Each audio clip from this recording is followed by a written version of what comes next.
Hey, have you ever seen The X-Files? More specifically, Season 6, Episode 3. No?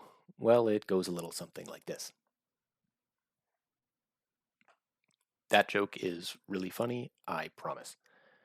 Anyway, this 1998 episode of The X-Files Triangle is about an FBI agent named Fox Mulder who goes to find a luxury liner called the SS Queen Anne that disappeared during World War II out in the Bermuda Triangle, and his partner Dana Scully, who is also an FBI agent, who goes to find him.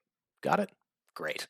For those that don't know, The X-Files was an American science fiction TV series created by Chris Carter. It features an overarching storyline involving aliens trying to take over the world, government conspiracies, and the main duo of a conspiracy theorist and a skeptic who try to uncover it all. However, there are also a lot of Monster of the Week type episodes interspersed throughout, showing Mulder and Scully going about their business and dealing with cases that can get a little spooky. This is one of those episodes. Most X Files episodes are shot on film. The plot relevant episode, The Red and the Black from season 5, used so much film that the crew decided to make Carter a mock trophy out of it all when they were done. This inspired him to make an episode that was designed to look like 4 continuous shots, thereby using as little film as humanly possible. This was obviously easier said than done, as the Steadicam being used could only hold 4 minutes of film at a time. This means that the episode is actually 11 4-minute shots, discreetly cut to look like 4 11-minute shots. This was quite hard to pitch to the executives given how much it was going to cost, but Chris Carter had an idea.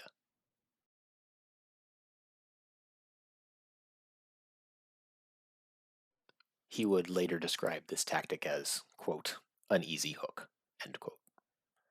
The directing style in question is that of Rope, a 1948 Hitchcock movie that was met with relatively lukewarm reception.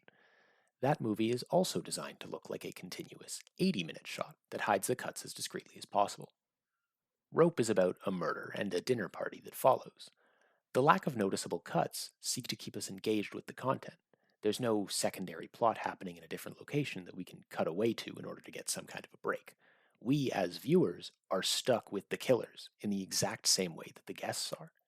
Alfred Hitchcock, being the suspenseful guy that he is, uses this tactic to gradually increase tension over the course of the movie. This is, admittedly, a smart move. Keep this idea in mind as we look back at how the X-Files uses the same concept in different ways. We're going to take a look at the last of the 4 scenes of Triangle. The context here is that when Mulder went to go find the ship, he actually did get transported back to 1939, as the cruise liner is getting boarded by Nazis. Many important characters are played by actors who appear in normal roles as well. Their current boss runs the engine room. Their old boss is a double agent for the Allies. Scully is transporting a scientist. The main antagonist is a commanding Nazi officer, so on and so forth. Think of it kind of like the Wizard of Oz. While Mulder is doing that, Scully enlists the help of Mulder's friends Danny DeVito, Geddy Lee, and your life insurance salesman, the 3 of whom are known together as the Lone Gunmen. This gang is aboard the decrepit ship in the present day.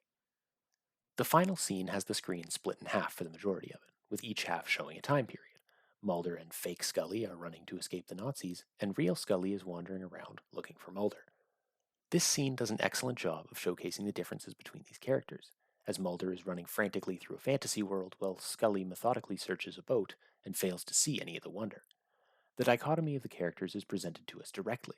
Their different views, opinions, and goals have always been present, but this split mise-en-scène allows the viewer to see them right next to each other, hyperbolizing the differences. Mulder's situation seems all the crazier with an uninteresting hide-and-seek game on an abandoned boat right next to it, and Scully's situation seems all the more cool, calm, and collected, with Mulder getting chased by Nazis right next to it. Then, this happens.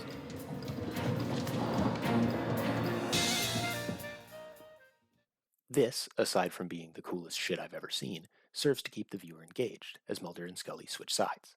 It's subtle, but it makes sure to keep you aware that the 2 parallel stories are happening. Just to be thorough, though, I do also feel a need to mention that this is a reference to the 1998 music video for Semisonic's Closing Time.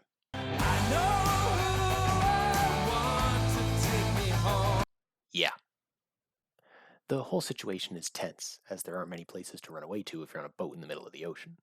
This would be a valid reason to use the continuous shot idea, wouldn't it? However, we also know that this isn't the season finale, and nothing major is likely to happen in a Monster of the Week episode.